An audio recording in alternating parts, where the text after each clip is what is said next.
Hey guys, A Button Games here. I'm gonna re-upload my last Diablo 3 video because I was way too distracted and I made way too many mistakes. So this one's gonna be a lot better. This is gonna be for the Blow Dart build for the Witch Doctor. I recently just completed getting all of the items, so it works actually pretty well, and I want to kind of go over the skills and the effects of the items again to make things more clear and to explain why I'm using what I'm using. Again, this is on the PS4. I think it's the same for the PS3 in that the skill layout compared to PC is totally different. The main difference being that you cannot use Fetish Army and Big Bad Voodoo as they are in the same slot.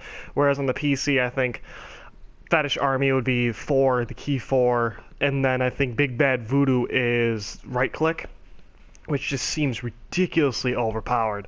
I'm not sure why they would even let you do that, but I guess it works on the PC, so I mean, in this one, they kind of have a way to get the DPS higher with, like, the stupid Nephilim orb things that drop when you kill a certain amount of people, so I guess that's what they're going for.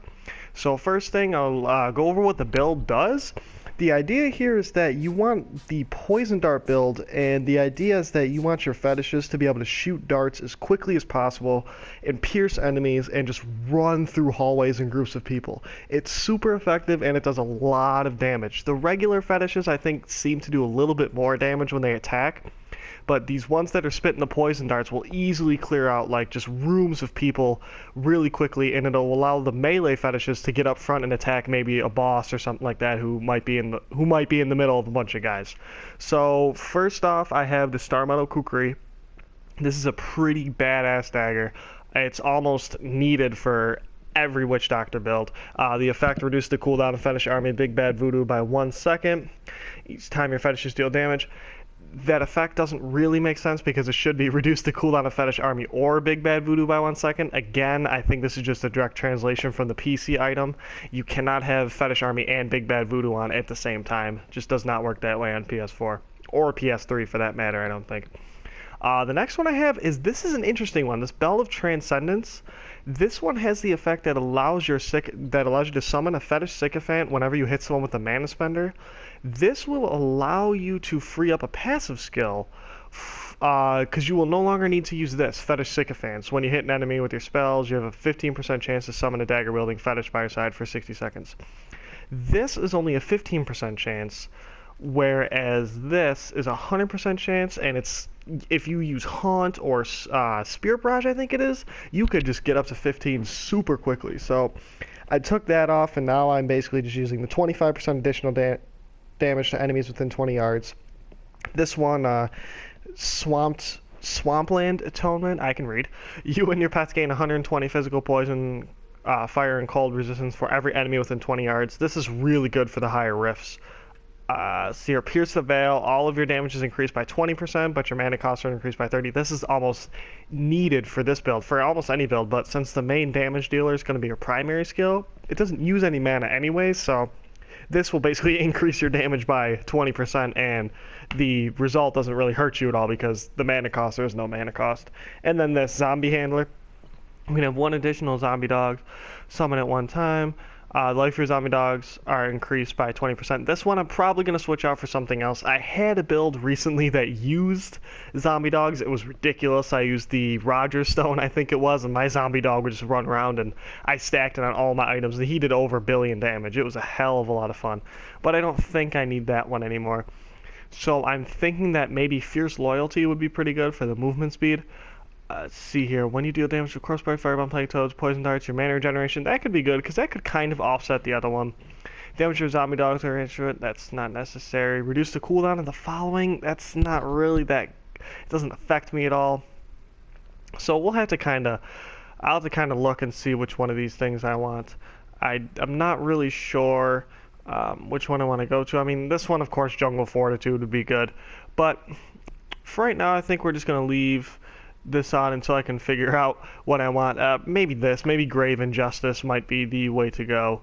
I use Haunt, but I don't use Locust Swarm or Piranhas. I'm not sure what the damage amplification from Haunt is, but I think that it goes away as soon as I kill the enemy, so it's not really that needed because I'm constantly just spamming it anyway, so I think it just reapplies itself. So yeah, we're going to put Grave Injustice on. I think this is going to serve us a little bit better than the useless zombie dog one. I didn't even realize I had that on. That's kind of rookie. Alright, let's see here. Moving on here. Down to pants, we have Zunimass's cloth. This is almost necessary. Zunimass is one of the best sets for witch doctors. I know some people still use Jade Harvester, but in my opinion, it's not nearly as good. We have Zunimass's trail.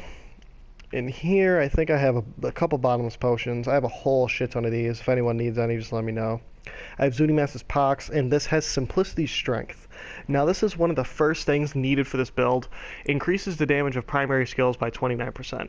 Now, as I said, Poison Darts is the primary skill. It's just one you use with X, and you guys shoots the darts. It will increase that damage by 29% for you and any of your fetishes that shoot darts. Now, normally your fetishes won't shoot the darts, but that's where another item comes in, so I'll kind of explain it, and then I'll tie everything back together at the end. We have the Stone of Jordan. This is almost a necessity at this point because the 30% damage to elite enemies is just golden. And I have the Goteki or whatever the hell it's called, the Gogok of Swiftness in here. This will give me a ton of attack speed, and this is also really crucial for this build because you want to be able to shoot your darts as fast as possible because your fetishes will shoot darts every single time you do, and that's the trick. Next, I have Zunimass's String of Skulls. Kind of need this. These Steady Strikers, it's not really a set bracer that you need for this one. If you can land yourself Ogchild's, the bracelet, and the shoulders, maybe an ancient legendary version, the set bonus for that would be way better than any of the shoulder bracer combinations you could get for just the 2 items. But for right now, I don't have either of those, and I don't want to use the crafted ones because I want to try and get an ancient version, so for right now, we're just going to go with this. This has pretty good rolls on it. The physical damage does impact your pets, so that's something to remember.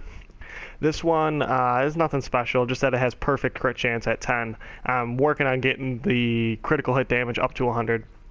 And this has, of course, the Enforcer gem in it that increases the damage of your pets. This one is... Every witch doctor should be using this. I'm not sure what build would allow you to not use this, but if anyone knows any, please let me know and send me some videos to show me how effective it can be because a witch doctor that uses a primary build that doesn't focus on pets, maybe some weird offshoot of a Jade Harvester, I'm not really sure.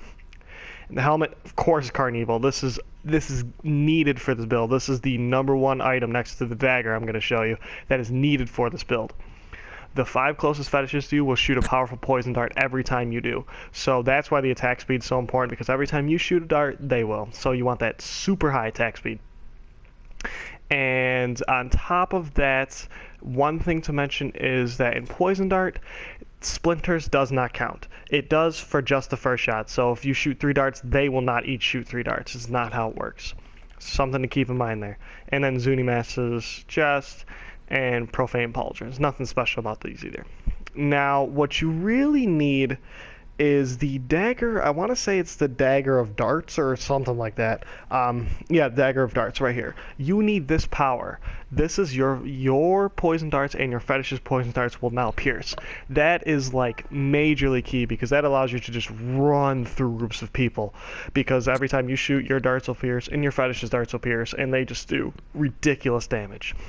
As you remember, I have the Carnival on, so of course everyone needs the Mask of Jiram. Pets deal 100% more damage. And for those of you that don't know, when you use the cube to extract powers, you automatically get the maximum percentage for a power, if it's a percentage one. So I did not extract this from a 100% Mask of Jiram. I think my Mask of Jiram was only like 70 or 80, but it automatically gives you 100%. And then, of course, the Ring of Royal Grandeur. Everyone should have this on, either equipped it or in here. In this case, I wanted the Stone of Jordan, so I just moved this to here. Because you cannot extract legendary powers from all legendaries, only certain ones in the list. Let's see here. So that's that. Now, if we tie everything together, the idea here is that, as you see, when I summon my fetishes, the 5 closest ones will shoot darts every time I do. These darts will pierce, and they just do a ton of damage. So if we go into a rift here, kind of show you guys, give you guys an idea how it works. This is just a regular rift. I think I'm in Torment 7, so nothing special. One thing to be really careful about is with this build, when you run into enemies that have Reflect on, you can kill yourself really fast if you start attacking way too fast. So, yeah, as you see, I'm kind of getting crushed here. But as you see, the darts will just... There's so much damage, and it pierces everything, so you can kind of just stand back, and the fetishes closest to you will shoot them. They do, you know, between 100 to 300 million damage, and then they'll do more damage if I hit them with Haunt, and then they'll do even additional damage once I pick up a Nephilim Glory. And then once I get my swiftness up to 15 stacks, then it just does a ton of damage. Now, I know a lot of people just use the darts. They don't even bother using any other skills when they do this build. But because I have the belt on instead of that passive skill that summons the sycophants, I need to hit some people with mana spenders to get those additional sycophants out. It's a small price to pay for just having that belt on, because I know the Witching Hour is generally the most popular belt used, but I think that this effect is just amazing because it frees up a whole passive skill, whereas the Witching Hour just gives you like 7% attack speed that you can get with a high enough Paragon level anyways. So I'm not 100% sure why some people would choose that over this belt. The only thing I could think of is maybe this belt is really hard to find and I just got super lucky. Now this is just a regular rift, so it's kind of hard to see exactly how much damage these guys are doing, because it seems like in greater rifts I tend to just do more damage to enemies. I'm not sure why, I don't know if there's a reason for that, but you know, these guys just get kind of ran through. Yeah, see, these guys aren't really doing over 100 million, which they do just about every hit normally, so I'm not really sure, but you know, these guys can't even touch you. I think the highest rift I can get to currently is about 50 something? I'm not 100% sure. I could check. I think it's about 50 something. It's Torment 8 or 9. I need some better gear before I can go into Torment 10.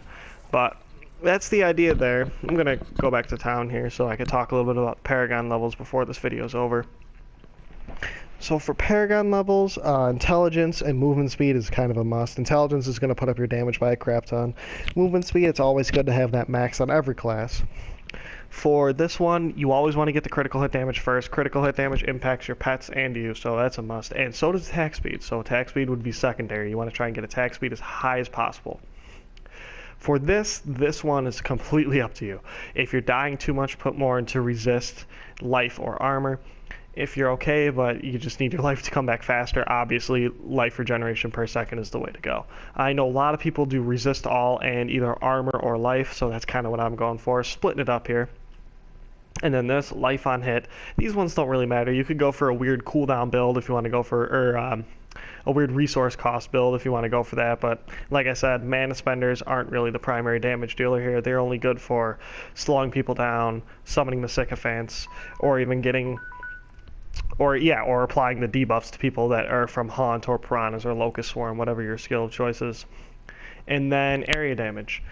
I'm not 100% sure how area damage works, so I can't really help you guys out with that. All I know is that everyone has a chance that when they attack to do damage to everybody around them. Now the damage that you do around them is a percentage of the damage that you did to the primary target of your attack. So I think what area damage does is it just makes you do 22% more damage on top of what you would have done. I'm assuming there's a cap there, probably would be a cap somewhere around 100% if you could even reach that. So that's the idea behind that. I am about to run out of time because I'm recording on the PS4, so I only have 15 minutes. I'm going to remove the older video and put this one up. This one's much better, much more cohesive. If you guys have any questions, feel free to ask me, message me on PS4, like the video, subscribe guys, follow me on Twitter, you know the deal. And the first person to comment on this video will indeed get this weapon right here, the Starmetal Kukri, which is super hard to find. So thanks guys, and until next time, see ya!